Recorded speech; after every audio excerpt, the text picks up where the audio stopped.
Mi novio estaba destruyendo secretamente mi negocio desde adentro, así que yo destruí algo más grande.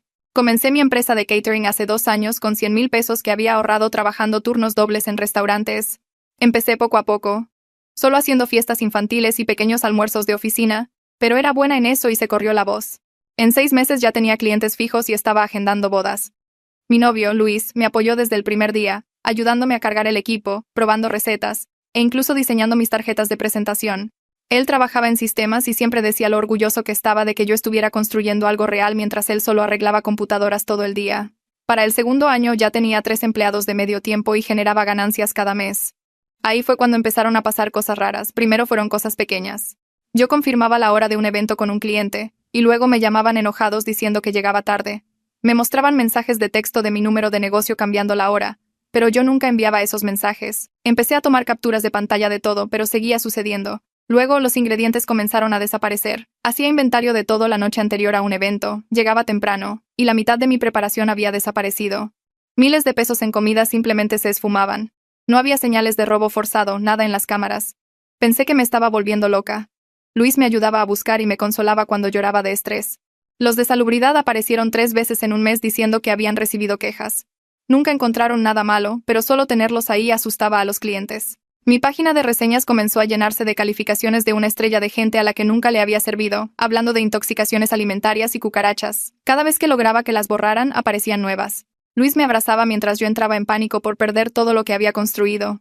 Me decía que tal vez era un competidor, que tal vez debería bajar el ritmo hasta que las cosas se calmaran. El punto de quiebre fue la boda de los Hernández. Un evento para 200 personas. El más grande que había tenido. Un contrato de 400,000 pesos. La mañana del evento, mi camioneta no arrancó. Mi camioneta de respaldo tampoco arrancó. Luis se ofreció a llevarme en su coche, pero dijo que solo cabía la mitad de la comida. Tuve que llamar a la novia 2 horas antes de su boda y cancelar. Ella amenazó con destruirme y lo hizo.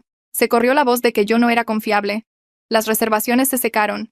Tuve que despedir a mis empleados. Luis sugirió que tal vez debería tomarme un descanso. Trabajar para alguien más por un tiempo. Recuperar mi confianza. Esa noche estaba llorando en la cama cuando el celular de Luis vibró. Él estaba en la regadera. Nunca miraba su teléfono, pero algo me hizo revisar. Era su amigo preguntando si lo de la boda había funcionado y si yo finalmente me iba a rendir con esa estúpida cosa de la comida. Deslicé la pantalla hacia arriba. Todo estaba ahí. Luis había estado cambiando los horarios a través de una aplicación que él mismo creó para falsificar números. Regresaba por la noche con su llave de repuesto y tiraba mis ingredientes. Él había hecho las denuncias a salubridad desde teléfonos desechables. Había contratado gente en grupos de internet para escribir reseñas falsas. Su amigo le preguntó por qué lo hacía, y Luis dijo que estaba harto de que yo trabajara los fines de semana. Harto de que hablara del negocio en lugar de hablar de él. Harto de ser el segundo plato después de la comida. Dijo que una vez que yo fracasara, tendría que conseguir un trabajo normal y podríamos ser una pareja normal. Me quedé sentada ahí, entumecida. Este hombre me había sonreído, consolado y abrazado mientras lloraba por problemas que él mismo había creado. Quería gritar, pero en lugar de eso planeé. Primero actué derrotada. Le dije a Luis que tenía razón y que debería rendirme. Empecé a solicitar trabajos en restaurantes. Él estaba tan feliz. No dejaba de hablar de cómo tendríamos las noches libres juntos ahora. Podríamos tomar vacaciones, ser normales. Mientras tanto yo estaba documentando todo. No para la corte, para algo mejor. Luis tenía una cosa que amaba más que nada. Su Mustang de 1969 que había restaurado con su papá antes de que su papá falleciera. Pasaba todos los domingos trabajando en él. Lo exhibía en cada reunión de autos. Tenía fotos profesionales del coche en su escritorio. Valía unos 800,000 pesos, pero para Luis no tenía precio. 2 semanas después de descubrir todo, Luis se fue a una conferencia de tecnología por 3 días. La primera noche puse su coche a la venta. No en sitios normales donde sus amigos pudieran verlo. En foros especializados para coleccionistas en el extranjero. Lo puse en 300,000 pesos, solo efectivo. Venta urgente por emergencia familiar. Las llamadas empezaron de inmediato. Elegí a un comprador de 2 estados de distancia que podía venir inmediatamente con el dinero. Lo vendí en la entrada de la casa de Luis a medianoche. Les di el título de propiedad que él guardaba en su archivero, las llaves de repuesto, todo. Se llevaron a su bebé. Pero yo no había terminado. Tomé los 300,000 pesos y los usé para reiniciar mi negocio de catering. Renté una cocina comercial al otro lado de la ciudad. Recontraté a mis empleados. Contacté a antiguos clientes con disculpas y descuentos. Luis llegó a casa y encontró la entrada vacía. Llamó a la policía, pero yo les mostré el video de seguridad donde yo entregaba voluntariamente las llaves y firmaba los papeles. Les dije que Luis sabía que lo estaba vendiendo para dinero del negocio. Vivíamos juntos, compartíamos gastos. ¿Por qué se sorprendería? La policía dijo que era un asunto doméstico y se fueron. Luis perdió la cabeza. Entró por la puerta gritando. Yo estaba sentada en el sofá con mi laptop buscando alquileres de cocinas cuando irrumpió y vio la entrada vacía por la ventana. Su cara se puso roja, luego morada. Me llamó con todos los nombres que había escuchado y algunos que no. Ladrona, psicópata, vieja vengativa. Caminaba de un lado a otro, escupiendo mientras gritaba que me iba a arrestar, que le había robado su propiedad, que había destruido lo único que le importaba. Yo me mantuve calmada. Había practicado esto. Le dije que éramos una pareja que compartía todo, que habíamos hablado de que yo necesitaba dinero para reiniciar el negocio, que él había sido tan comprensivo con mi carrera. Él gritó que nunca aceptó vender el coche. Le recordé cómo me había abrazado mientras yo lloraba, cómo había sugerido cosas, agarró su teléfono y llamó al 911. Lo dejé hacerlo. Tenía el video de seguridad listo en mi laptop. El título firmado. El recibo del depósito en efectivo. Cuando la policía llegó 20 minutos después, Luis seguía furioso. Los oficiales se veían cansados. Preguntaron qué pasó. Luis dijo que robé su coche y lo vendí sin permiso. Les mostré el video entregando las llaves y firmando el título en la entrada. Expliqué que Luis y yo vivíamos juntos, compartíamos todos nuestros gastos, y había vendido nuestro coche para obtener dinero para mi negocio de catering como él me había estado animando a hacer. Los oficiales se miraron entre sí. Uno de ellos le preguntó a Luis si vivíamos juntos. Luis dijo que sí, pero que eso no importaba. Los oficiales dijeron que era un asunto civil entre parejas domésticas y no podían arrestarme por vender propiedad compartida. La cara de Luis pasó de morada a casi blanca. Empezó a gritarles a los oficiales que el coche era suyo, que su papá lo restauró, que no tenía precio. Los oficiales dijeron que tendría que resolverlo en un juzgado civil, y se fueron. Luis se quedó parado en medio de nuestra sala temblando.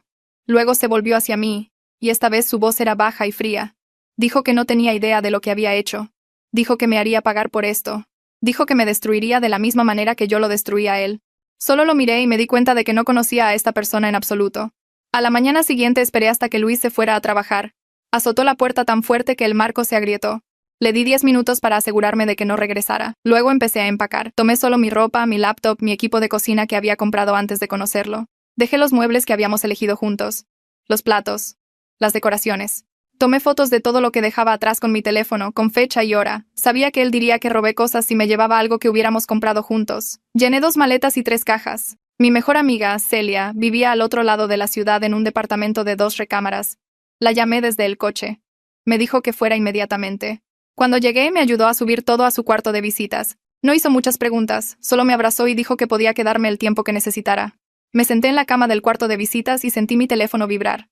Luis había llegado a casa temprano. Los mensajes empezaron a llegar en oleadas. Primero los enojados llamándome cobarde por irme mientras él no estaba. Luego los desesperados rogándome que volviera para que pudiéramos hablar. Luego los amenazantes sobre abogados y demandas. Tomé captura de pantalla de cada uno y los subí a una nube que había creado solo para esto. Luego bloqueé su número. El silencio se sintió extraño. Durante 2 años había revisado mi teléfono constantemente, preocupada por sus mensajes, sus necesidades, sus sentimientos. Ahora no había nada. Celia tocó la puerta y preguntó si quería cenar. Dije que sí. Mi teléfono sonó 2 días después de un número que no reconocía. Casi no contesto, pero algo me hizo hacerlo. Era Raquel, una de mis ex empleadas. Su voz temblaba. Dijo que Luis había aparecido en su departamento la noche anterior, golpeando su puerta a las 10 de la noche. Ella había mirado por la mirilla y lo vio caminando por el pasillo. Cuando abrió la puerta con la cadena puesta, él preguntó dónde estaba yo. Ella dijo que no sabía. Él empezó a hablar rápido, diciéndole que yo estaba teniendo algún tipo de colapso, que le había robado su coche y huido, que estaba preocupado por mi estado mental. Raquel dijo que le dijo que se fuera o llamaría a la policía. Finalmente se fue, pero se quedó sentado en su coche afuera de su edificio por 1 hora. Ella lo observó desde su ventana. Quería que yo supiera lo que él estaba haciendo. Luego me preguntó si realmente iba a reiniciar el negocio. Le dije que sí. Dijo que nunca confió en Luis, que algo en él siempre se sentía mal. Preguntó si necesitaba ayuda. Le dije que la llamaría una vez que tuviera el nuevo espacio de cocina asegurado.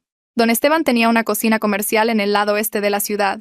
Lo conocí en una reunión de la industria alimentaria hace 2 años. Su espacio era más grande de lo que necesitaba, pero lo rentaba por hora a varios negocios pequeños. Manejé hasta allá un jueves por la tarde.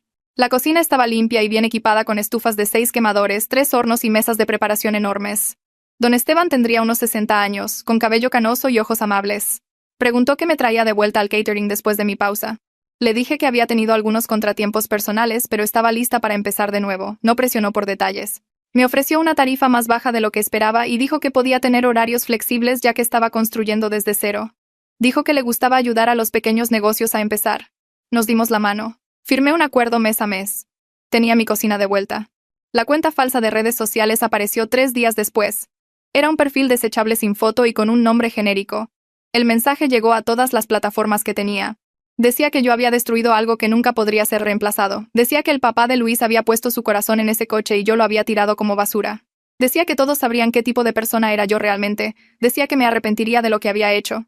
Tomé captura de todo y lo agregué a mi nube. No respondí. 2 mensajes más llegaron al día siguiente, cada uno más enojado que el anterior. Reporté la cuenta y la bloqueé. Otra apareció al día siguiente. Bloqueé esa también. Me preguntaba cuánto tiempo seguiría con esto. Una amiga en común llamada Sara me llamó la semana siguiente. Dijo que alguien llamado Mario quería hablar conmigo. El nombre me sonaba familiar. Pregunté quién era. Sara dijo que era el mejor amigo de Luis. Recordé el mensaje en el teléfono de Luis. Mario era el que había preguntado si el sabotaje de la boda había funcionado. Le dije a Sara que no quería hablar con ninguno de los amigos de Luis. Ella dijo que Mario le había pedido específicamente que me dijera que necesitaba explicar algo, que era importante. No confiaba en ello, pero tenía curiosidad. Le dije a Sara que me reuniría con él en un lugar público con Celia presente. Acordamos en una cafetería en el centro el sábado por la tarde. Mario ya estaba ahí cuando Celia y yo llegamos. Era alto y delgado. Usaba camisa de botones y lentes. Se veía nervioso. Se levantó cuando nos vio y preguntó si yo era yo. Dije que sí. Celia se sentó a mi lado y cruzó los brazos. Mario se volvió a sentar y empezó a hablar inmediatamente. Dijo que no tenía idea de que Luis estaba saboteando mi negocio. Le pregunté sobre los mensajes. Dijo que pensó que Luis estaba bromeando, que Luis tenía un sentido del humor oscuro, y asumió que lo de la boda era solo Luis desahogándose por estar frustrado. Dijo que conocía a Luis desde la universidad y nunca había visto ese lado de él. Se veía genuinamente conmocionado. Sus manos temblaban cuando levantó su taza de café. Le pregunté por qué quería reunirse. Dijo que necesitaba que yo supiera que él no era parte de eso. Le pregunté si me creía sobre lo que hizo Luis. Dijo que sí. Dijo que después de que vendí el coche, Luis lo llamó llorando y le contó todo. Mario dijo que escuchar a Luis describir lo que había hecho le dio asco. Mario dejó su café y se inclinó hacia adelante. Dijo que Luis lo había estado llamando constantemente durante las últimas 2 semanas. A veces Luis sollozaba por haber perdido el coche de su papá y cómo era lo único que le quedaba de su padre. Otras veces Luis despotricaba sobre hacerme pagar, sobre demandarme por todo, sobre destruir mi reputación de la manera en que yo destruí su posesión más preciada. Mario dijo que trató de decirle a Luis que lo que le hizo a mi negocio fue peor, que había saboteado mi sustento durante meses. Luis le había colgado. Mario dijo que me estaba advirtiendo porque Luis estaba hablando de demandarme por el valor total del coche más daño moral. Dijo que Luis ya había contactado a un abogado. Le agradecí la información. Preguntó si iba a estar bien. Dije que lo estaría. Celia y yo nos fuimos. En el coche Celia dijo que Mario parecía genuinamente arrepentido. Dije que tal vez, pero el arrepentimiento no deshacía lo que Luis había hecho. Tenía un negocio que reconstruir y aparentemente una demanda para la cual prepararme. Encontré una abogada a través de una prima de Celia que se especializaba en disputas domésticas. Su oficina estaba en una casa convertida en el centro con pisos que rechinaban y plantas por todos lados. Ella escuchó toda mi historia sin interrumpir, tomando notas en un bloc amarillo. Cuando terminé, se recargó en su silla y golpeó su pluma contra el escritorio. Explicó que el hecho de que Luis y yo viviéramos juntos complicaba todo. Compartíamos gastos, dividíamos la renta, teníamos cuentas conjuntas para los servicios. El título del coche estaba solo a nombre de Luis, pero probar que yo actué con mala intención sería difícil para él. Tendría que demostrar que yo sabía que no tenía derecho a venderlo. Mi historia sobre necesitar dinero para el negocio y ser socios ya tenía sentido para la policía. Dijo que él podría demandarme en un juzgado civil, pero le costaría miles en honorarios legales sin garantía de ganar. Le pregunté qué pasaría si demandaba. Ella dijo que podría tomar años y costarnos a ambos más de lo que valía el coche. Luego preguntó si tenía algo que pudiera convencerlo de retroceder. Saqué mi teléfono y le mostré las capturas de pantalla. Los mensajes de Luis sobre el sabotaje de la boda, los esquemas de reseñas falsas, las conversaciones de la app de falsificación. Ella revisó todo lentamente, su expresión volviéndose más seria. Levantó la vista y dijo que esta evidencia podría destruirlo si se hacía pública. Su carrera en sistemas se acabaría si la gente supiera que usó sus habilidades para sabotear el negocio de alguien. Pero me advirtió que usarlo podría empeorar las cosas. Luis podría desesperarse si se sentía acorralado.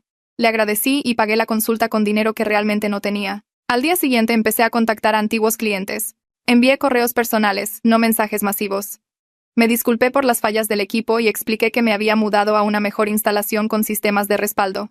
Ofrecí 30% de descuento para cualquiera dispuesto a darme otra oportunidad. La mayoría no respondió. Algunos enviaron rechazos amables diciendo que ya tenían otros proveedores. Pero 2 días después, una mujer llamada Juana respondió. Me recordaba de la fiesta de cumpleaños número 8 de su hija el año pasado. El pastel de unicornio que hice todavía era tema de conversación en el grupo de amigas de su hija. Dijo que había escuchado sobre el desastre de la boda de los Hernández, pero que todos tienen días malos. Estaba planeando la fiesta navideña de su empresa y quería contratarme. El evento era para 60 personas en su oficina en diciembre. Dijo que si lo hacía bien, su compañía usaba el mismo servicio cada año para múltiples eventos. Casi lloré leyendo su correo. Le escribí de vuelta inmediatamente confirmando la fecha y prometiéndole la mejor comida que su empresa hubiera probado. 3 días después de eso, todo empeoró. Era casi medianoche cuando el teléfono de Celia sonó. Yo estaba en su sofá viendo la tele mientras ella estaba en la cama. Escuché a su novio contestar, su voz haciéndose más fuerte. Luego Celia salió en pijama pareciendo asustada. Alguien estaba golpeando su puerta principal. Miré por la mirilla y vi a Luis. Su cara estaba roja y estaba golpeando la puerta con la palma de su mano. Estaba gritando mi nombre, exigiendo que saliera a hablar con él. El novio de Celia fue a la puerta y gritó a través de ella que estaba llamando a la policía. Luis siguió golpeando y gritando sobre su coche, sobre cómo yo era una ladrona y una mentirosa. Las luces de los vecinos empezaron a encenderse. El novio de Celia abrió la puerta con la cadena puesta y le dijo a Luis que se fuera o llamaría a la patrulla. Luis finalmente dejó de golpear pero no se fue. Caminó a su coche y simplemente se sentó ahí. Lo observamos por la ventana durante 2 horas. Solo se sentó en su coche mirando el edificio de Celia. Finalmente, alrededor de las 2 de la mañana, se fue. No pude dormir esa noche. A la mañana siguiente fui directo al juzgado. Llené el papeleo para una orden de restricción y adjunté capturas de pantalla impresas de los mensajes amenazantes de Luis, las cuentas falsas de redes sociales y fotos que el novio de Celia tomó de Luis sentado afuera de su edificio. El secretario procesó todo y me envió con un juez. El juez leyó mi evidencia rápidamente y otorgó una orden temporal ahí mismo. Luis tenía que mantenerse al menos a 150 metros de mí, de Celia y de mi lugar de trabajo. La orden entraría en vigor inmediatamente y se programaría una audiencia para hacerla permanente. Salí del juzgado sintiéndome más segura, pero también sabiendo que esto haría enojar aún más a Luis. 3 días después estaba en la cocina de don Esteban preparándome para un pequeño almuerzo de oficina. Tenía mis audífonos puestos y estaba picando verduras cuando don Esteban llegó corriendo. Me quitó los audífonos y dijo que Luis estaba afuera. Miré por la ventana y vi el coche de Luis en el estacionamiento. Caminaba hacia el edificio. Don Esteban ya tenía su teléfono afuera llamando a la policía. Luis entró por la puerta y empezó a gritar que la orden de restricción era una estupidez, que yo estaba arruinando su vida por nada. Don Esteban se interpuso entre nosotros y le dijo a Luis que se fuera. Luis trató de empujarlo, pero don Esteban era más grande. La policía llegó en 5 minutos. Arrestaron a Luis ahí mismo en la cocina. Él gritaba sobre su coche todo el tiempo mientras lo subían a la patrulla. Don Esteban le dijo a los oficiales sobre la orden de restricción y dijeron que Luis sería liberado más tarde ese día con una advertencia, pero otra violación significaría cárcel. Después de que se fueron, don Esteban me hizo sentarme y beber agua. Mis manos temblaban, tan fuerte que apenas podía sostener el vaso. Esa noche recibí un mensaje de Facebook de alguien llamado Tío Jerónimo.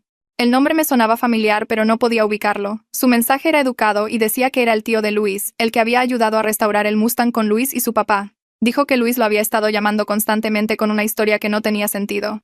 Preguntó si estaría dispuesta a reunirme y hablar sobre lo que realmente pasó. Prometió que solo quería entender, no atacarme ni defender a Luis. Algo en el mensaje se sintió genuino. Revisé su perfil y vi fotos de él con una versión mayor de la cara de Luis. Fotos familiares de hace años. Le escribí de vuelta y acepté reunirme en un restaurante público al día siguiente. Jerónimo ya estaba en una mesa cuando llegué. Tenía quizás 60 años, cabello canoso y ojos amables. Se levantó cuando me vio y me dio la mano. Pedimos café y fue directo al grano. Dijo que Luis le contó que yo había robado su coche por despecho después de una pelea. Pero la historia de Luis seguía cambiando y no cuadraba. Jerónimo me conocía de cenas familiares a las que Luis me había llevado. Dijo que yo nunca había parecido rencorosa o loca. Respiré hondo y le conté todo. El sabotaje, los mensajes que encontré, los meses de Luis destruyendo mi negocio mientras fingía consolarme. Le mostré las capturas en mi teléfono. Jerónimo leyó todo lentamente, apretando la mandíbula. Cuando terminó, dejó mi teléfono y miró su café por un largo tiempo. Finalmente dijo que me creía. Dijo que su hermano, el papá de Luis, estaría avergonzado de en lo que Luis se había convertido. La voz de Jerónimo se puso ronca cuando habló de su hermano. Dijo que el papá de Luis era el hombre más honesto que había conocido. Le enseñó a Luis sobre integridad y trabajo duro mientras restauraban ese Mustang juntos. Cada tornillo que giraban, el papá de Luis hablaba de hacer las cosas bien, incluso cuando nadie estaba mirando. Jerónimo dijo que Luis había deshonrado todo lo que su padre le enseñó. Me miró y dijo que no ayudaría a Luis a demandarme. Si llegaba a la corte, testificaría sobre el carácter de Luis y lo que había visto en esos mensajes. Dijo que su hermano querría que se dijera la verdad, no que su hijo fuera protegido de las consecuencias. Nos sentamos ahí por otra hora mientras Jerónimo hacía preguntas sobre el negocio y lo que estaba haciendo ahora. Cuando nos fuimos me abrazó y me dijo que lo llamara si Luis causaba más problemas. Dijo que la familia no se trataba de sangre, se trataba de hacer lo correcto por la gente. Salí del restaurante sintiéndome más ligera de lo que me había sentido en semanas. El apoyo de Jerónimo significaba algo. saber que incluso la propia familia de Luis veía a través de sus mentiras. Pero el alivio duró exactamente 2 días. Fue entonces cuando la carta certificada llegó a la dirección de Celia. Me paré en su cocina sosteniendo el sobre grueso, mis manos temblando mientras leía el nombre del despacho de abogados en la parte superior. El abogado de Luis exigía $1.000.000. $1 millón. La carta lo desglosaba en un lenguaje legal frío. 500,000 pesos por el valor actual del coche, 300,000 por daño moral, 200,000 por pérdida de propiedad irreemplazable con significado sentimental. Citaban dolor y sufrimiento. Infligir intencionalmente angustia emocional. Apropiación indebida de propiedad. Las palabras se borraron mientras leía. Mi abogada me llamó esa tarde después de que le reenvié la carta de demanda. Se sentó frente a mí en su pequeña oficina y la revisó línea por línea. El abogado de Luis estaba tirando todo a ver qué pegaba. El reclamo de daño moral era débil, dijo. Pero la apropiación de propiedad tenía algo de fuerza ya que no estábamos casados. Y el coche estaba únicamente a su nombre. Le mostré las capturas de pantalla de nuevo, toda la evidencia del sabotaje de Luis. Ella se recargó en su silla y preguntó si quería ir con todo. Podríamos responder con nuestra propia carta detallando cada crimen que Luis cometió. La app de falsificación era intervención ilegal. Destruir mis ingredientes era robo y vandalismo. Las quejas falsas de salud eran reportes falsos. Podríamos amenazar con cargos criminales y hacer esto muy feo para él. Le dije que lo hiciera. Ella redactó una respuesta que hacía que la carta de demanda de Luis pareciera suave. Detalló cada instancia de sabotaje con fechas y evidencia. Citó estatutos criminales específicos que él había violado. Sugirió que si Luis quería involucrar a los tribunales, estaríamos felices de proporcionar toda esta documentación a la fiscalía. La carta terminaba con una recomendación de que Luis retirara todos los reclamos inmediatamente o enfrentara un posible enjuiciamiento. La envió por correo certificado al día siguiente. Por una semana, no pasó nada. Luego el abogado de Luis respondió con una carta aún más enojada alegando que estábamos haciendo acusaciones falsas e intentando extorsionar. Mi abogada contraatacó. Su abogado escaló el asunto. Las cartas se volvieron más agresivas con cada intercambio. Amenazas legales volando de un lado a otro como granadas. 2 semanas de este ida y vuelta me drenaron más que los eventos reales. Cada día revisaba el correo esperando otro ataque. Mi abogada finalmente llamó y sugirió mediación. Dijo que podíamos seguir tirándonos cartas por meses, acumulando honorarios legales que ninguno de los dos podía pagar. O podíamos sentarnos con un tercero neutral y tratar de resolver esto. Me advirtió que la corte real costaría más que cualquier acuerdo y se alargaría por más de un año. El costo emocional por sí solo podría no valer la pena. Acepté la mediación, pero odiaba que Luis me estuviera forzando a esta posición. Mientras la pesadilla legal continuaba, me enfoqué en reconstruir el negocio. Don Esteban me dio horarios flexibles en su cocina comercial y no hizo preguntas cuando aparecía a horas extrañas para evitar encontrarme con otros inquilinos. Empecé pequeño, contactando a antiguos clientes con correos personales disculpándome por el desastre de los Hernández y explicando que había tenido fallas de equipo, pero todo estaba resuelto ahora. Ofrecí grandes descuentos, a veces apenas saliendo tablas, solo para volver a estar frente a la gente. Juana respondió primero. Había servido el cumpleaños número 8 de su hija el año anterior. Uno de esos eventos elaborados con tema de princesas con galletas personalizadas en forma de coronas. Dijo que su empresa estaba planeando un pequeño almuerzo de jubilación para 20 personas y preguntó si estaba disponible. El presupuesto era apretado, pero lo tomé. Pasé 2 días preparando, revisando 3 veces cada ingrediente, cada medida, cada horario. El almuerzo salió perfecto. Juana me envió un correo brillante al día siguiente diciendo que a todos les encantó la comida y pidiendo mi tarjeta para pasarla por la oficina. 2 clientes más me contactaron después de eso, ambos referencias de clientes satisfechos antes de que todo se viniera abajo. Las reservaciones eran pequeñas, nada como las bodas que solía hacer, pero eran trabajo real, ingresos reales. Raquel me llamó de la nada un martes por la tarde. Había escuchado a través de amigos en común que estaba trabajando de nuevo y preguntó si necesitaba ayuda. Le dije que solo podía pagar horas de medio tiempo y el sueldo no era genial todavía. Dijo que no le importaba, creía en lo que estaba construyendo y quería ser parte de ello. La recontraté esa semana. Luego traje a otro empleado de medio tiempo, un estudiante de gastronomía llamado Nico, que necesitaba experiencia y estaba dispuesto a trabajar por el salario mínimo más comidas. Éramos una operación diminuta pero funcional. Ahí fue cuando Luis atacó de nuevo. Recibí una alerta en mi teléfono sobre una nueva reseña. Una estrella. La reseña afirmaba que había servido una fiesta de oficina la semana anterior donde la mitad de los invitados se enfermaron del estómago por pollo echado a perder. Describía síntomas con detalles gráficos y decía que la empresa estaba considerando acción legal. Yo nunca había servido ninguna fiesta de oficina la semana anterior. Mis manos se enfriaron mientras leía. Luis seguía saboteándome incluso con una orden de restricción vigente. Inmediatamente reporté la reseña con una explicación detallada. Adjunté una copia de la orden de restricción y capturas de pantalla mostrando que no tenía eventos que coincidieran con la descripción de la reseña. Incluí mi calendario de negocios probando que no pude haber hecho el servicio mencionado. La respuesta de la plataforma llegó en horas. Eliminaron la reseña y me enviaron un mensaje diciendo que habían marcado la dirección IP por actividad sospechosa. Si aparecían más reseñas falsas de cuentas relacionadas, tomarían medidas adicionales. Sentí una pequeña victoria, pero también un agotamiento profundo. Luis no podía dejarlo ir. La siguiente batalla llegó cuando necesité sacar mis pertenencias de nuestro departamento. Lo había estado posponiendo, viviendo de las 2 maletas que agarré ese primer día en casa de Celia. Pero necesitaba mi equipo de cocina, mis carpetas de recetas, mi ropa. La escolta policial me encontró en el departamento un jueves por la mañana. 2 oficiales se pararon en el pasillo mientras usaba mi llave para abrir la puerta. Luis no estaba ahí, pero su presencia rondaba cada habitación. Entré a la recámara y me detuve. Mi lado del closet estaba destruido. Ropa arrancada de los ganchos y tirada en el suelo. Mis fotos estaban rotas a la mitad y esparcidas por el tocador. En la esquina, encontré la colcha de mi abuela, la que había hecho a mano durante 6 meses antes de morir. Luis la había cortado en pedazos con tijeras, cortes deliberados y limpios a través de la tela que representaba horas del amor y trabajo de mi abuela. Me quedé parada ahí sosteniendo retazos de la colcha y algo se rompió dentro de mí. El oficial preguntó si estaba bien. No lo estaba.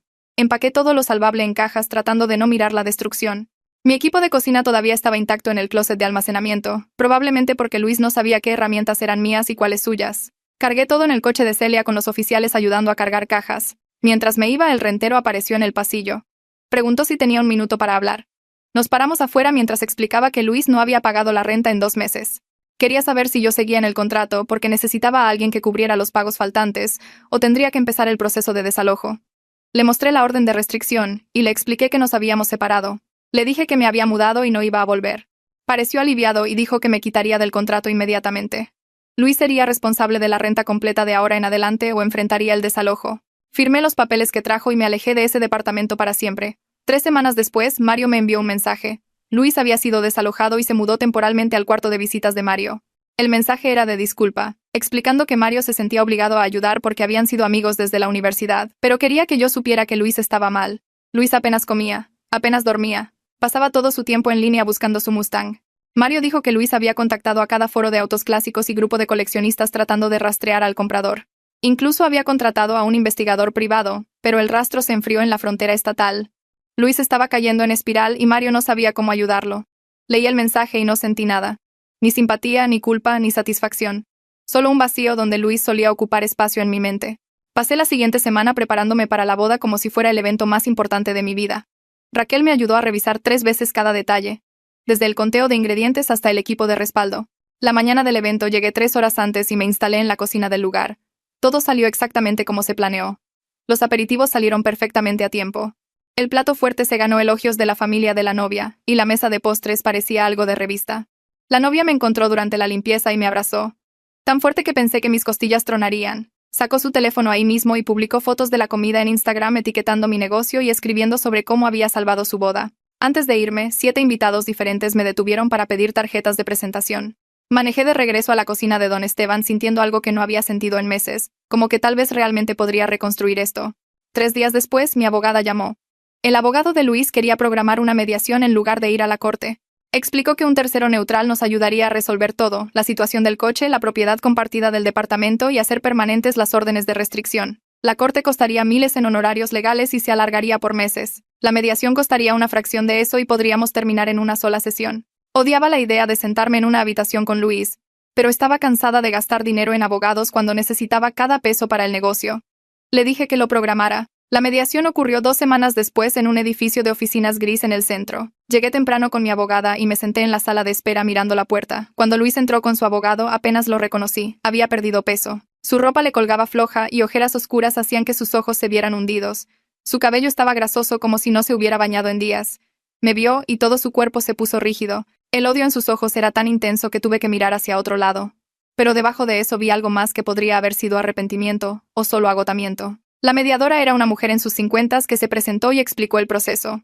Cada uno presentaría su lado sin interrupciones, luego trabajaríamos hacia un acuerdo que ambas partes pudieran aceptar. El abogado de Luis fue primero y pasó 20 minutos hablando del valor del Mustang, tanto monetario como sentimental. Mostró fotos de Luis y su papá trabajando en el coche, el proceso de restauración, premios de exhibiciones de autos. Me pintó como vengativa y cruel por tomar la única cosa que Luis atesoraba más. Luego mi abogada se levantó. Sacó su laptop y le mostró a la mediadora capturas de pantalla de los mensajes de Luis sobre sabotear mi negocio. Tenía las reseñas falsas, evidencia de la app de falsificación, registros de las quejas de salubridad desde teléfonos desechables. La cara del abogado de Luis se puso pálida al ver todo. Seguía mirando a Luis con esa cara de shock y enojo, como si se estuviera dando cuenta de que su cliente le había mentido. Luis empezó a llorar a la mitad de la presentación de mi abogada. No lágrimas silenciosas, sino sollozos fuertes que sacudían sus hombros. La mediadora preguntó si necesitaba un descanso, pero él negó con la cabeza. Cuando mi abogada terminó, la mediadora le preguntó a Luis directamente si la evidencia era precisa. Luis asintió y dijo que sí. Él había hecho todo. Su voz salió rota y ronca. Dijo que se sentía descuidado porque yo trabajaba todo el tiempo y quería que yo lo necesitara de nuevo como al principio. Pensó que si el negocio fracasaba, volveríamos a ser normales y felices. La mediadora le preguntó si entendía que sabotear el sustento de alguien era un comportamiento abusivo. Luis solo lloró más fuerte y no respondió. Pasamos 4 horas negociando. El abogado de Luis seguía presionando por los 800,000 pesos completos que valía el coche, pero mi abogada contraatacó con los daños por sabotaje y amenazó con cargos criminales. Eventualmente llegamos a un número. 240,000 pesos por el coche. Luis retiraría todos los demás reclamos sobre propiedad compartida y el departamento. Ambos acordaríamos órdenes de restricción permanentes que significaban que nunca podríamos contactarnos de nuevo. Quería gritar que no era justo, que 240,000 pesos no eran nada comparado con lo que había destruido. Pero estaba tan cansada de pelear y mi abogada seguía diciendo que este era el mejor resultado que obtendríamos. Firmé los papeles y salí sin mirar a Luis de nuevo. Los 240,000 pesos significaban pedir un préstamo para pequeñas empresas, ya que yo ya había gastado los 300,000 de la venta del coche. Los pagos del préstamo se comerían mis ganancias por los próximos 2 años, retrasando cualquier plan de expandir o contratar más personal. Mi abogada me aseguró que aún era mejor que meses de batallas en la corte que podrían costar aún más sin garantía de ganar. Firmé los papeles del préstamo y le escribí un cheque a Luis, terminando oficialmente nuestra conexión legal. Celia me ayudó a buscar departamento la semana siguiente. La mayoría de los lugares en mi presupuesto eran dudosos o muy lejos de la cocina de don Esteban. Finalmente encontramos un estudio en un edificio viejo que era pequeño pero limpio. Al rentero no le importó mi desalojo reciente ya que tenía el primer y último mes de renta en efectivo. Compré cerraduras nuevas el mismo día que me mudé e instalé un sistema de seguridad que enviaba alertas a mi teléfono. El departamento era básicamente un cuarto con un baño diminuto y una cocina del tamaño de un closet, pero era mío. Nadie más tenía llaves. Nadie podía entrar sin mi permiso. Y finalmente podía dormir sin saltar con cada sonido. Mario me envió un mensaje un mes después de la mediación. Luis se había mudado a otra ciudad por un trabajo en soporte técnico. Mario dijo que Luis quería un nuevo comienzo en algún lugar donde nadie supiera lo que pasó. El mensaje terminaba con otra disculpa por no ver lo que Luis estaba haciendo y una oferta de ser referencia si alguno de mis clientes quería verificar mi carácter. Le agradecí y guardé el mensaje en caso de que lo necesitara, pero mayormente sentí alivio de que Luis se hubiera ido y no estaría apareciendo en lugares nunca más. Pasé los siguientes 2 meses trabajando cada día. Fiestas pequeñas, almuerzos corporativos, baby showers, cualquier cosa que pudiera agendar.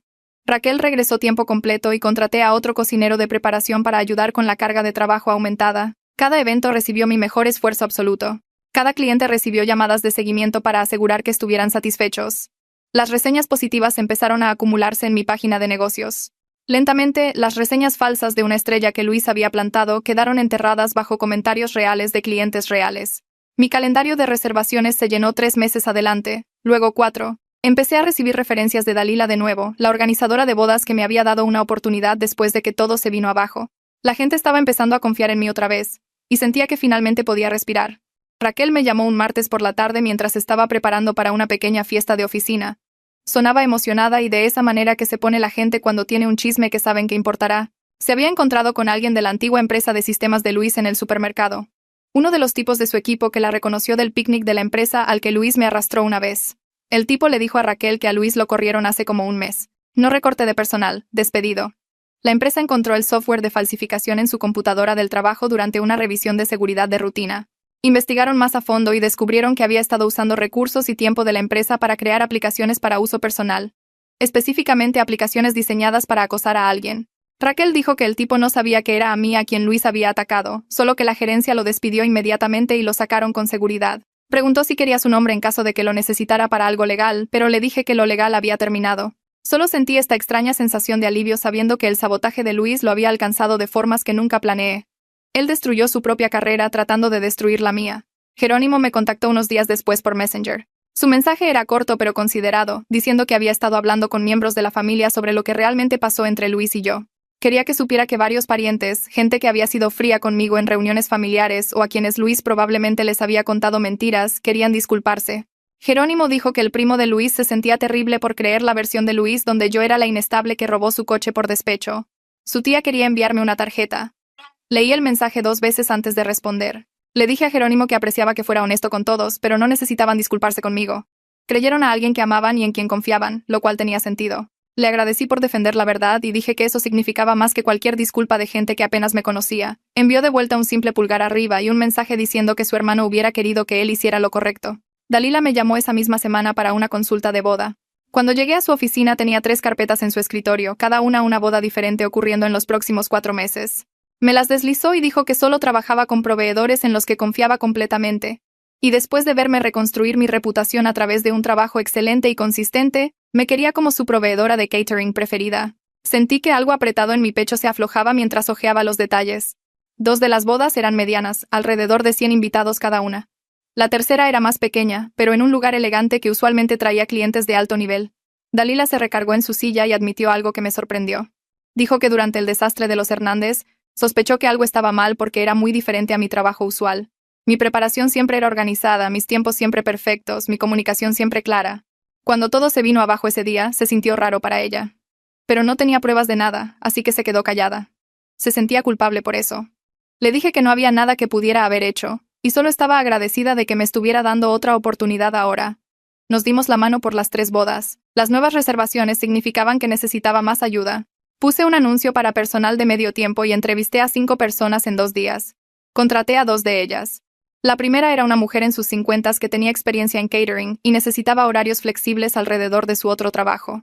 La segunda era una graduada de escuela culinaria, recién salida de un programa en la ciudad que traía energía y nuevas ideas que yo no había considerado. Sugirió actualizar mi menú con algunas opciones de fusión moderna que atraerían a clientes más jóvenes. Pasamos una tarde desarrollando 3 platos nuevos, probando sabores y presentación, hasta que tuvimos algo que me sentí confiada de ofrecer. También finalmente invertí en fotos profesionales de mi comida. Un fotógrafo que había hecho algunos eventos para mí aceptó hacer una sesión de menú completo con una tarifa de descuento. Las nuevas fotos subieron a mi sitio web el mismo día, y actualicé todas mis redes sociales con el contenido fresco.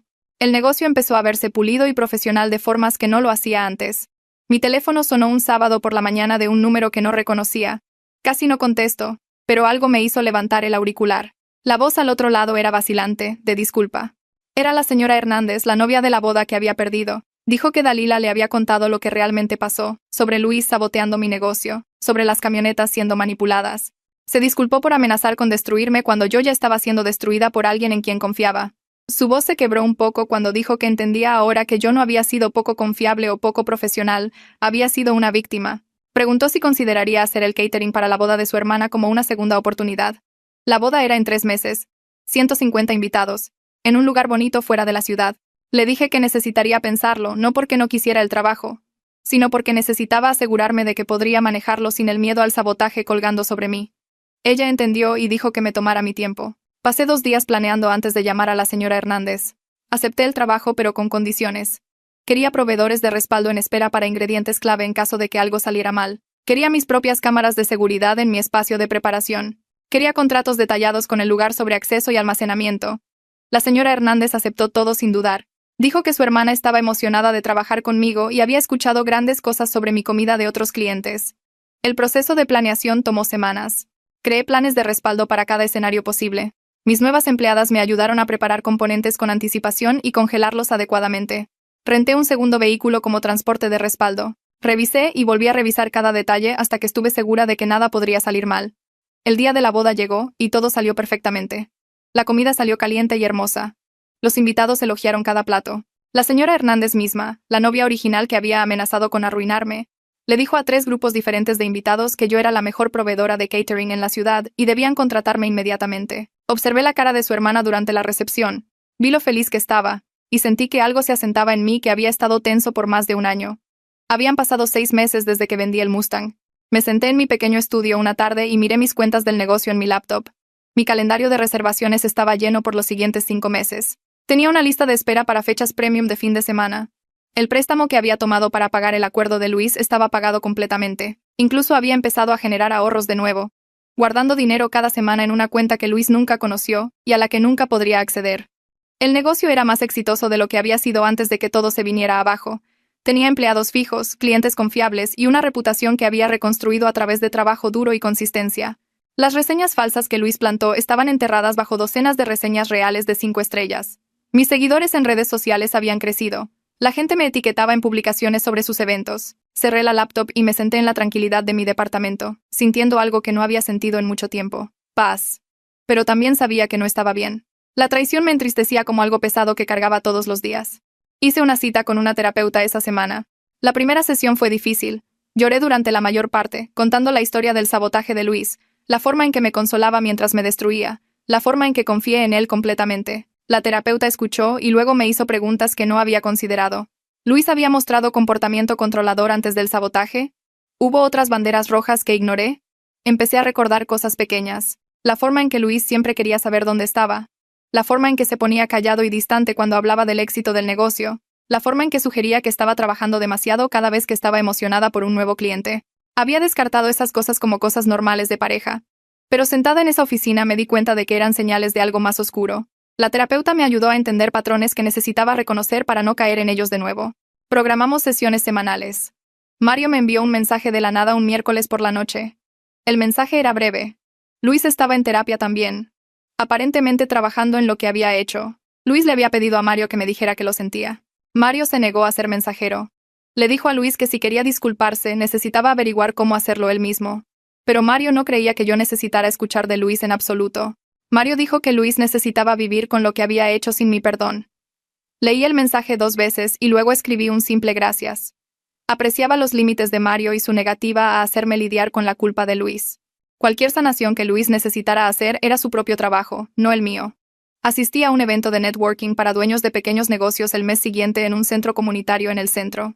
Casi no voy porque los eventos de networking usualmente se sentían forzados e incómodos. Pero algo me hizo ir. Me senté en una mesa con otros 5 emprendedores, gente manejando desde un negocio de diseño gráfico hasta un servicio de pasear perros. Compartimos nuestras historias y cuando fue mi turno, di la versión corta sobre empezar mi compañía de catering y enfrentar algunos contratiempos pero reconstruir. Una mujer, que tenía una panadería, dijo que había perdido su local en un incendio hace 2 años y tuvo que empezar de nuevo desde la cocina de su casa. Otro tipo dijo que su socio había malversado dinero y casi llevó a la quiebra a su empresa. Todos tenían una historia de fracaso o traición o desastre al que habían sobrevivido. Sentada ahí escuchándolos, me di cuenta de que mi experiencia no era única. Cada persona construyendo algo enfrentaba obstáculos y contratiempos. La diferencia era si dejabas que esas cosas te destruyeran o si las usabas para volverte más fuerte. Salí de ese evento sintiéndome menos sola de lo que me había sentido en meses. Raquel sacó el tema durante una tarde tranquila en la cocina cuando estábamos preparando para una boda al día siguiente. Preguntó si alguna vez había pensado en traer un socio ahora que el negocio estaba creciendo tan rápido. Dejé de picar verduras y la miré. Ella había estado conmigo a través de todo. Se quedó cuando tuve que dejar ir a todos. Regresó sin dudar cuando reinicié. Ella conocía mis sistemas, entendía mis estándares, y los clientes la amaban. Le dije que lo pensaría seriamente. Durante la siguiente semana, nos reunimos 3 veces para discutir cómo se vería la sociedad. Raquel quería invertir 200,000 pesos por el 20% de propiedad y tomar más responsabilidades administrativas para que yo pudiera enfocarme en el desarrollo del menú y las relaciones con clientes. Los números tenían sentido y, más importante, confiaba en ella completamente. Nos dimos la mano y programamos una reunión con mi abogada para redactar los papeles. Jerónimo me llamó un jueves por la tarde y me invitó a una carne asada familiar ese fin de semana. Dijo que había alguien que quería que conociera. Casi dije que no porque los eventos familiares con los parientes de Luis se sentían complicados, pero algo en la voz de Jerónimo me hizo aceptar. Llegué el sábado por la tarde con una charola de aperitivos que había hecho esa mañana. El patio trasero de Jerónimo estaba lleno de gente y él inmediatamente me guió hacia una mujer mayor sentada en una silla de jardín. La presentó como su hija. Ella se levantó cuando me vio y antes de que pudiera decir algo me jaló en un abrazo fuerte. Estaba llorando, disculpándose por su hijo, agradeciéndome por no presentar cargos criminales cuando pude haberlo hecho. Me quedé ahí incómodamente dándole palmaditas en la espalda mientras sollozaba en mi hombro. Cuando finalmente se separó, siguió sosteniendo mis manos y mirándome con esta expresión de profunda tristeza mezclada con gratitud. Me dijo que el padre de Luis lo habría hecho enfrentar consecuencias reales por lo que hizo. Dijo que su esposo creía en la responsabilidad y habría estado avergonzado del hombre en que Luis se convirtió. Seguía diciendo que deseaba haberlo criado mejor, que debía haber fallado en algún lugar del camino. Apreté sus manos y le dije que Luis tomó sus propias decisiones. Era un adulto que decidió sabotear a alguien que decía amar, y eso no era culpa de ella. Asintió, pero pude notar que no me creía del todo. Nos sentamos juntas por un rato y me contó historias sobre el padre de Luis y el Mustang, cómo habían trabajado en él juntos cada fin de semana por 2 años. Escuché y me di cuenta de que ella había perdido a su esposo y ahora tenía que aceptar en lo que su hijo se había convertido. Antes de irme, me abrazó de nuevo y me hizo prometer mantenerme en contacto con Jerónimo. Los papeles de la sociedad estuvieron listos 2 semanas después. Raquel y yo nos reunimos en la oficina de la abogada un lunes por la mañana y firmamos todo. Me dio un cheque por 200,000 pesos y le transferí el 20% del negocio que había construido de la nada. Celebramos esa noche sirviendo un evento de caridad gratis, alimentando a 100 personas en un albergue en el centro. Raquel trabajó a mi lado todo el tiempo y se sintió correcto tenerla como una socia real en lugar de solo una empleada. Servimos pollo parmesano y verduras rostizadas y panecillos caseros y la gente regresó por segunda y tercera ronda. Una mujer nos dijo que era la mejor comida que había tenido en meses. Manejando a casa esa noche me di cuenta de que ya no estaba sola en esto. Tenía a alguien que creía en lo que estaba construyendo tanto como yo. Dalila me llamó la siguiente semana con una propuesta. Quería que fuera la proveedora exclusiva de catering para su negocio de planeación de bodas. Había estado viendo mi regreso. Vio cómo manejé la boda de las hermanas Hernández y decidió que solo quería trabajar con proveedores en los que pudiera confiar completamente. El contrato garantizaría trabajo constante de alto nivel, probablemente 20 a 30 eventos al año, pero significaba que no podía tomar otros trabajos de bodas que entraran en conflicto con su calendario. Raquel y yo lo platicamos, revisamos los números y negociamos términos que funcionaran para ambos negocios. Firmamos un contrato de un año que traería ingresos constantes y nos conectaría con los clientes adinerados de Dalila. Se sintió como otra pieza de estabilidad encajando en su lugar. Conocí a alguien en el siguiente evento de networking de negocios. Manejaba una pequeña firma de marketing y terminamos hablando por una hora sobre los retos de construir algo desde cero. Preguntó si quería ir por un café algún día, y dije que sí antes de poder pensarlo demasiado. La cita ocurrió un miércoles por la tarde en un café del centro. Me sentí nerviosa todo el camino, preguntándome si podía confiar en alguien nuevo después de todo lo de Luis. Pero la terapia me había enseñado qué banderas rojas buscar y este tipo parecía diferente. Preguntó sobre mi negocio pero no trató de darme consejos o involucrarse. Habló de su propio trabajo pero no dominó la conversación. Cuando mencioné que tenía una preparación temprano al día siguiente, inmediatamente sugirió que termináramos para que pudiera descansar. Fue una cosa tan pequeña, pero importó. Empezamos a vernos casualmente después de eso. Nada serio, solo cena una vez a la semana o una película los domingos por la tarde. Él apoyaba mi negocio sin tratar de ser parte de él, lo cual se sentía completamente diferente al interés sofocante de Luis. Nunca aparecía en la cocina sin avisar, nunca pedía ayudar con eventos, nunca me hacía sentir culpable por trabajar los fines de semana. Cuando le dije que tenía una boda grande en puerta, solo dijo buena suerte y preguntó si quería celebrar después. Eso fue todo. Sin drama, sin celos, solo apoyo simple. Mi negocio cumplió su tercer aniversario en noviembre. Raquel y yo hicimos una pequeña fiesta en la cocina comercial para empleados, clientes regulares y gente que me había ayudado a reconstruir. Dalila vino y Jerónimo y don Esteban, quien me había dado ese primer espacio cuando estaba empezando de nuevo. Servimos muestras de nuestros menús más populares y di un pequeño discurso agradeciendo a todos los que me habían apoyado. Hablé de perder todo y tener que reconstruir, sobre la gente que creyó en mí cuando yo no creía en mí misma. Raquel se paró a mi lado todo el tiempo. Y cuando terminé de hablar, todos aplaudieron. No fue un evento grande y lujoso, solo 20 personas en una cocina comercial comiendo buena comida, pero significó todo. Una carta llegó a mi departamento la semana siguiente del terapeuta de Luis. La carta explicaba que Luis estaba trabajando en sus acciones, y parte de su recuperación involucraba hacer reparaciones. El terapeuta preguntaba si estaría dispuesta a participar en una sesión para ayudar a Luis a procesar lo que había hecho. Leí la carta 2 veces. Luego llamé a mi propia terapeuta.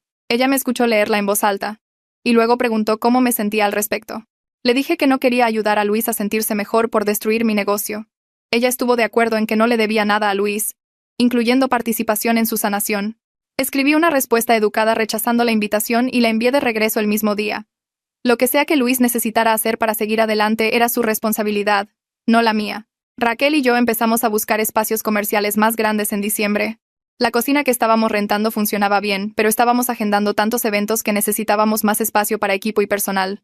Encontramos un espacio al otro lado de la ciudad con el doble de metros cuadrados, mejor estacionamiento y espacio para expandir. La renta era más cara, pero nuestros números lo respaldaban. Firmamos los papeles justo antes de Navidad, planeando mudarnos en enero.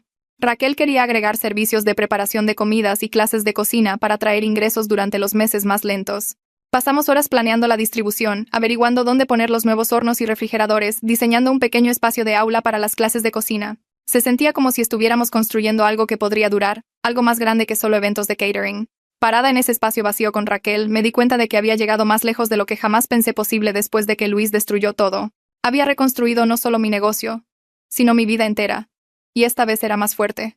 La nueva cocina abrió en febrero, y en una semana estábamos dando clases de cocina las tardes entre semana y servicios de preparación de comidas los fines de semana entre eventos de catering. Raquel manejaba la mayoría de la instrucción de las clases mientras yo me enfocaba en el lado del catering, y contratamos 2 empleados más de medio tiempo para ayudar con la preparación y entrega. El negocio se sentía sólido de una manera que nunca lo había hecho antes. construido sobre sistemas reales en lugar de solo yo trabajando hasta el agotamiento. Estaba saliendo del nuevo espacio tarde un jueves después de enseñar una clase de habilidades con cuchillos cuando vi a Mario sentado en una mesa en el restaurante de al lado. Me saludó antes de que pudiera decidir si fingir que no lo había visto. Me senté frente a él y me contó que Luis se mudó a Denver hace 3 meses. Consiguió un trabajo en una startup tecnológica haciendo manejo de bases de datos. Mario dijo que Luis estaba viendo a un terapeuta 2 veces por semana y parecía estar trabajando en sí mismo, tratando de entender por qué hizo lo que hizo. Escuché y me di cuenta de que no sentía el enojo que solía arder en mi pecho cuando alguien mencionaba el nombre de Luis. Solo me sentí cansada y aliviada de que hubiera terminado, que él estuviera en otro lado viviendo su vida, y yo estuviera aquí viviendo la mía. Mario preguntó si estaba bien, y le dije que el negocio estaba mejor que nunca, que había seguido adelante completamente. Pareció aliviado de escucharlo, como si hubiera estado cargando culpa por lo que hizo su amigo. Hablamos por unos minutos más sobre nada importante, luego fui a mi departamento y dormí mejor de lo que lo había hecho en meses. Mi relación con el tipo del grupo de networking se convirtió en algo estable durante los siguientes meses. Era dueño de una pequeña firma de contabilidad y entendía las demandas de manejar un negocio sin tratar de involucrarse en el mío. Cenábamos 2 veces por semana, íbamos a hacer senderismo los domingos cuando no estaba trabajando y nunca una vez me hizo sentir culpable por revisar mi teléfono durante la temporada de eventos. Raquel lo conoció en una carne asada del personal en abril y me llevó aparte después para decir que lo aprobaba, que parecía alguien que realmente me apoyaba en lugar de solo decir que lo hacía. Celia lo conoció la semana siguiente y dijo lo mismo. A mis empleados les caía bien porque aparecía para ayudar a cargar equipos sin que se lo pidieran, luego desaparecía cuando el trabajo real empezaba para que pudiéramos enfocarnos. Conoció a Jerónimo en una exhibición de autos en mayo, y hablaron de autos clásicos por 1 hora mientras yo manejaba una llamada de consulta. Todo al respecto se sentía fácil y saludable de una manera que mi relación con Luis nunca lo había hecho, incluso al principio cuando pensaba que las cosas estaban bien. La reservación de la gala corporativa llegó en junio de una compañía tecnológica celebrando su 10º aniversario. 300 invitados, servicio de cena completo con aperitivos pasados y una barra de postres, contrato de 500,000 pesos. Era más grande de lo que había sido la boda de los Hernández, el tipo de evento que podía hacer o deshacer la reputación de una compañía de catering. Pasé 2 semanas planeando cada detalle con Raquel, creando planes de respaldo para los planes de respaldo, probando cada receta 3 veces para asegurarme de que fuera perfecta. Rentamos equipo adicional, contratamos personal temporal para el evento e hicimos un ensayo general completo la semana anterior con nuestros empleados regulares. El día de la gala, llegué al lugar 6 horas antes para instalar, y todo salió exactamente de acuerdo al plan. Los aperitivos salieron calientes y perfectamente a tiempo, el servicio del plato fuerte fluyó suavemente, y la barra de postres parecía algo de un reportaje de revista. El director general de la compañía me encontró durante la limpieza y me dijo que era la mejor comida de evento que sus empleados habían experimentado, luego preguntó si podíamos servir sus eventos trimestrales por el próximo año. Firmé el contrato la semana siguiente, garantizando trabajo constante de alto nivel e ingresos confiables para el futuro previsible. Parada en la nueva cocina después de esa conversación, mirando el equipo que habíamos comprado y el equipo que habíamos construido, me di cuenta de que no solo había reconstruido lo que Luis destruyó. Había creado algo mejor y más fuerte que antes, algo que era enteramente mío y no podía ser arrebatado. El negocio que empezó con 100,000 pesos y un sueño ahora estaba generando 6 cifras anualmente con un personal completo y una lista de espera de clientes. Luis había tratado de destruirme, pero todo lo que hizo fue forzarme a reconstruirme en alguien que no podía ser destruida. Así que sí, esa es toda la cosa. Nada revolucionario, solo una historia que se quedó conmigo. Gracias por escuchar. Siempre se siente como si solo nos estuviéramos poniendo al día.